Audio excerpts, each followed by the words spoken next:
राज्य सरकारनं वॅट आणि सरचार्ज रद्द केल्यास इंधनाचे दर कमी होऊ शकतात. वाहतूक, शेती आणि उद्योग क्षेत्रालाही मोठा दिलासा मिळेल. जयंत पाटलांची मुख्यमंत्र्यांकडे मागणी.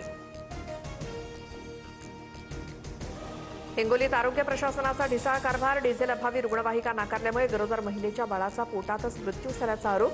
तर चालक सुट्टीवर असल्यामुळे रुग्णवाहिका नाकारली. जिल्हा आरोग्य अधिकाऱ्यांचं अजब स्पष्टीकरण.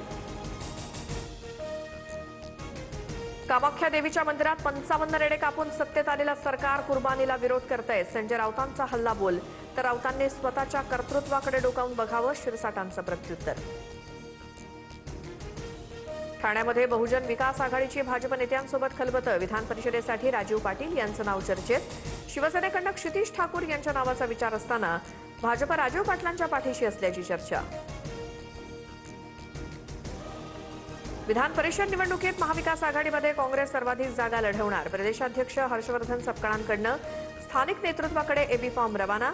सोलापूर, यवतमाळसह 8 जागांसाठी काँग्रेसकडून एबी फॉर्मचं वाटप.